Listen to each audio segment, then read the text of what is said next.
Welcome back to The Narrative. I'm your storyteller, Calistro Fari. I'm joined now on the program by Nigel Hughes, attorney at law and political leader of the Alliance for Change, AFC, in Guyana. He's joining me to talk about issues that have to do with Guyana's voters list ahead of elections, which are due constitutionally due next year, November 2025, I believe is due. But the opposition constantly working and constantly trying to find their place, and I'm sure that his AFC is busy doing that. So I'm going to talk to him about coalition prospects, as well as an issue of conflict of interest that has arisen. His law firm representing ExxonMobil in Guyana, the Governor Barrett Jackdo, saying that it could raise is a situation where malfeasance can occur, and illegal campaign financing can occur, is what he seemed to have been implying at the time. I'm going to ask Mr. Hughes to respond to that. Welcome to the program, sir. Good morning, Ms. Faria. Thank you so much for having me on. Pleasure to meet you. May I offer my support and condolences for that awful hurricane that just passed through Grenada and absolutely devastated St. Vincent and the Grenadines. We don't have a sense of what it is other than from an academic point of view, but it looks as if it's absolutely awful. So my support and sympathies. Yes, Carriacou and Petite Martinique, which is part of the state of Grenada, and then the Grenadine Islands and parts of St. Vincent destroyed beyond recognition in some places. And the St. Vincent had it hard because in some places the entire infrastructure in particular areas are lost. Guyana has come forward very early in the game. Your president did offer support. I know specifically offered support to Grenada. I believe they offered support to St. Vincent as well, but offered support to us here in Grenada. And we are grateful to Guyana for that assistance. So you are hoping that you can be the president of Guyana the next time you have general elections in that country, now leading the AFC. But your system is your system of proportional representation makes that a little bit more complicated than the system that we are used to here in Grenada and St. Vincent, and so on. How's it going in terms of you're trying to solidify the position of Alliance for Change? I know that you had stepped away from PNC for a bit. Everybody saying we're going to our respective corners to consolidate our positions. Where is AFC positioned right now? Okay, so thank you for having me on. We had the Alliance for Change. We've had elections about a fortnight ago. I managed to secure the position of leader of the Alliance for Change. And one of the challenges that we face is that we need to consolidate and build out the base of the Alliance for Change. And that's essentially what we're going to be concentrating on at the moment. We understand and appreciate the fact that whatever is in the best interest of Guyana, particularly if alliances of various forms, not only with the People's National Congress or irrespective of the position of the People's National Congress, alliances with other political entities, civil society bodies, persons of prominence in civil society, that we need to make sure that in the process of building a modern Guyana, we have the best talent on board. And that may necessitate combinations of different types and sorts. So it's not that we are not interested at the moment. We just have more pressing internal issues to attend to, like building out the party. And so in terms of a coalition seems to be inevitable, though. Even while you consolidate and strengthen the position of the party, coalition always has to be right there, not even at the back of your mind, but at the front of your mind, whether it's coalition with a PNC or whether it is a more broad-based coalition. Mm-hmm. Yeah, of course. We actively consider this matter on a daily basis. Our political analysts are looking at it, and from a numbers perspective, of course, that is always present. But immediately, as you'd asked before, our concentration and focus at the moment is not there. Mm. Now, you even now that you've become the leader of the party and the knocks are coming already. Barajactio in a news conference just this week throwing some punches, talking about conflict of interest. Your law firm represents ExxonMobil, one of the energy developers in Guyana right now, and he's suggesting that it is a ready-made situation for campaign financing and for undue influence to be exerted on the policies and the laws of the country. You also in the assembly, and he raised concerns about that. It seems to be a conflict of interest, whether or not things will go wrong and happen as he says they likely to they could happen. But it does appear from where I'm sitting that companies such as that, you being in the legislature and also positioning yourself where you could be part of a government this time by next year, does seem to be a conflict of interest to me. But what do you say? I'm happy that you've afforded me the opportunity. Permit me to just correct a couple of things. One is, I'm not in the legislature. I'm not in the National Assembly. I am not at the moment eligible to be in the National Assembly because I was not on the list of candidates that took part in the last election. So I'm not a member of Parliament at the moment, and I cannot become a member of Parliament until fresh elections. Okay. Yeah. So perhaps I should give you a bit of a history. The firm of Hughes, Fields and Stobie, which is the largest in the country, also amongst the oldest, we're 52 or 53 years old. We have been representing the oil industry since the 1970s. Long before I was ever a lawyer, we've been representing the oil industry.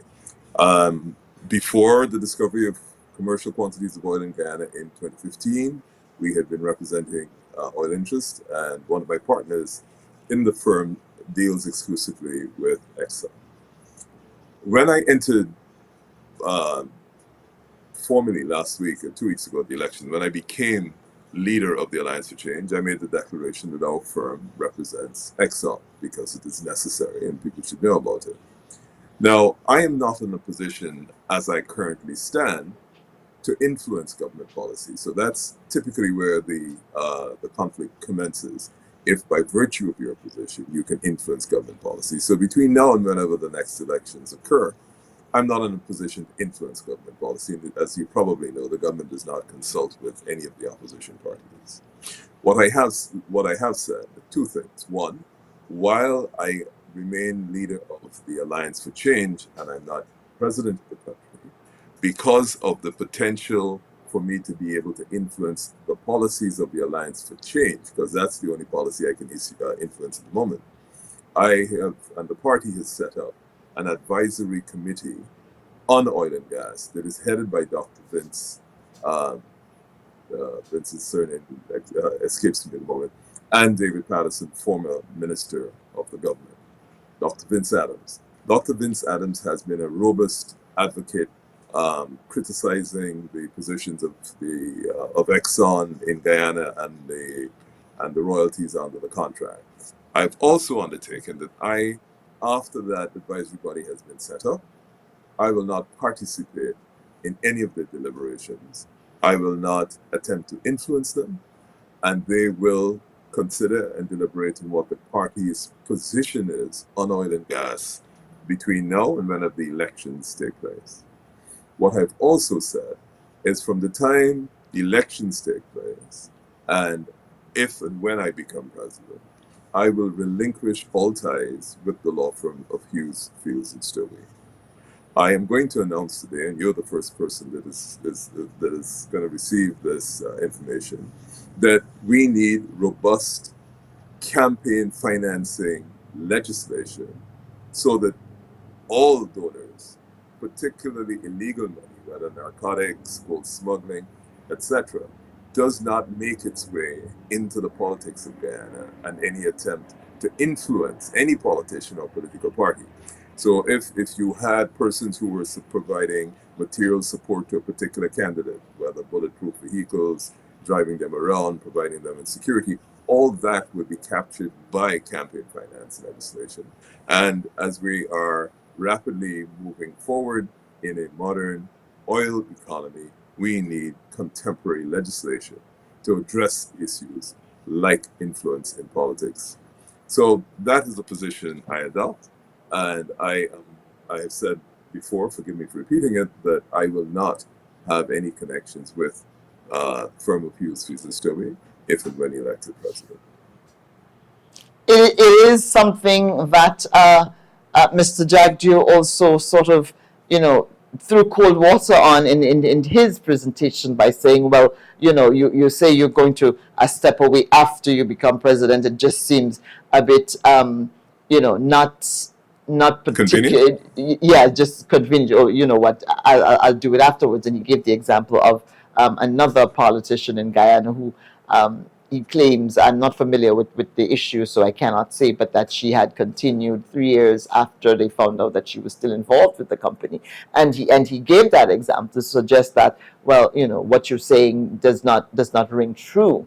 Well, How, I, how, I want how, to. how do you offer to the people of Guyana the confidence to uh, believe that you will be above board, and you will do as you say should you get into the legislature? Many faceted. I welcome, I think Mr. Jagdeo said that he wanted to conduct an investigation into my relationship with Exxon, and I welcome that. I hope he pursues that. Secondly, I'm not quite sure what the ask is before the election. Is the ask that I leave the law firm?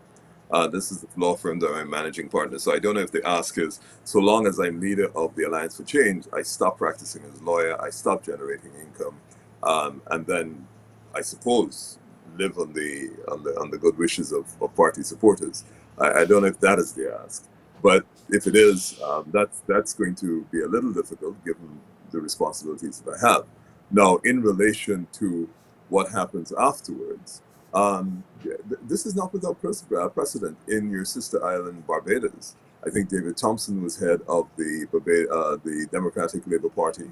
He was head of the very successful law firm, and when he became prime minister, he had to relinquish all ties with the law firm. So this is not without precedent. In Guyana, the Speaker of the House for over a decade, member of Jagdeo's party, was a lawyer. He was also the managing partner, still is the managing partner of another large law firm in Guyana. And in that capacity, he continued to advise several state entities before the discovery of oil, Guyana, which was the largest commercial enterprise in the country. And I assume, well, he was never elected, but he did run to become leader of his party, and he was the presidential candidate for another party at the last election. So these are not situations that are without precedent. Insofar as post-election, then I will have no communication with with the law firm that I'm from. I can't participate professionally or otherwise, ethically, in that law firm. And insofar as you asked about what can I demonstrate to show that this is not going to happen, I happily rely not on my undertakings in the future, but I happily rely on the conduct that I have taken adverse to the party that I have represented in the past on behalf of citizens. As soon as the Alliance for Change, when it was in the coalition, got into government, they attempted to move some vendors off of the Starbucks market. I was chairman at the time. I went down there against the interest of the party and stood up for the vendors. And there've been a series of activities like that. I don't necessarily. And Not you do comfortable with but no, but I do know that you do have a track record of standing up for the vulnerable, and those in a difficult position who may not have be in a position to speak loudly enough for themselves. Yes. Sorry, I wonder if I can also. Back in 2015, end of 15, early 2016, I left in April 2016. I was the first person to call for the release of the production sharing agreement between Exxon and the government, and I did that at an international conference, at the Energy Conference in Trinidad. I did that against the interest of the interest of the party, because the Alliance for Change was in power. I called for it at an international conference. I then, after that in June, set up a non-for-profit organization called the Guyana Oil and Gas Association, that the purpose of which was to ensure that business in Guyana got to participate in the oil industry. This was long before local content even got close to being discussed. We provided a series of public lectures to people in Guyana on what is going to come down the pipe in the oil and gas industry. So I only say to people that when in difficult circumstances where it was not in the interest of my party, I have stood up in favor of the citizen. Now, the electoral list in Guyana continues to be a headache for opposition parties and opposition forces. The government saying it's quite all right, and that opposition went to election and won on the same list that they're now complaining about.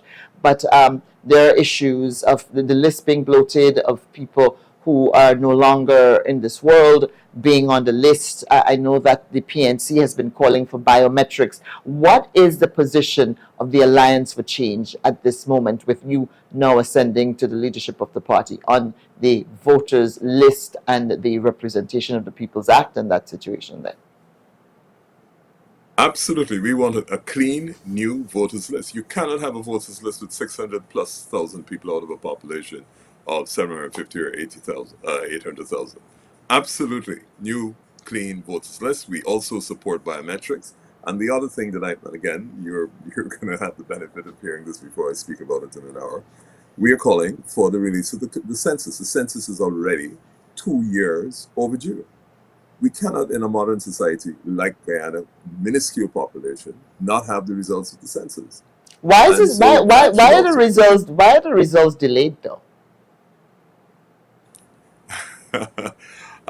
That's a good Well, question. at least, what is the government saying about the delay? What reason have they offered? They provided a response. A year ago, they said they were 75 or 80% completed, but they said they had greater capacity because they now have the technology to assist them. But they have offered no tangible reason why that has not been released. Okay. And so, do you hope that? Do you have any expectation that the problems with the electoral list, the problems that the opposition is identifying, will be addressed? I know that the position of the government is that we have made changes. We have amended the Representation of the People's Act to make changes that we feel are beneficial towards having a transparent and accountable election cycle. What do you think more needs to be done? Certainly, sure. Apologies for trying to interrupt you. That's great. What we have said is that the list is completely unacceptable as it is, just from a mathematical point. You can't have that, and therefore we have to carry this fight, the struggle, to the international agencies. The Carter Center has been involved in electoral the electoral cycles in Guyana since 1992. The U.S. government, major stakeholder in what happens in Guyana. The British, the ABC countries, the African Union countries, the Caribbean particularly. The Caribbean expressed such an interest in the last election. We hope and expect that they will also be as equally interested in the run-up to the election, to make sure that it is clean, and that starts with an acceptable list of electors. And so we hope that the Caribbean, including CARICOM, that they find the courage on this occasion to deal with it from this stage, because it clearly is unacceptable. And what happens if it does not get resolved, though? If it doesn't get resolved, well, you're already setting the stage for difficulties at the next election. Inevitably, there will be difficulties at the next election, because if you're starting off without enjoying the confidence of the opposition in relation to the list of electors, then you are in effect inviting trouble. And it's unfortunate. I would have thought that everybody who is committed to democratic principles would at least work to ensure that there's a platform and a basis which is acceptable to all at very basic minimum standards, so that the results, whenever they come out from a fair process, will be accepted by the parties who participate. You are automatically removing that now by adopting this position.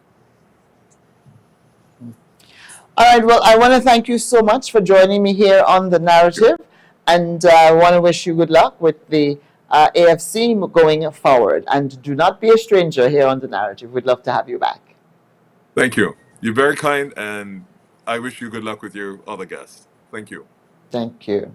This is The Narrative. I'm your storyteller, Calistro Farris, speaking there with Nigel Hughes, the new political leader of the AFC in Guyana, speaking on the state of the electoral list and opposition concerns about the size of the list compared to the population size of Guyana, as well as addressing issues of conflict of interest that have been raised by Barrett Jackdale because of the involvement of Mr. Hughes's law firm with ExxonMobil, the company that is involved in Guyana's oil industry. More when we come back.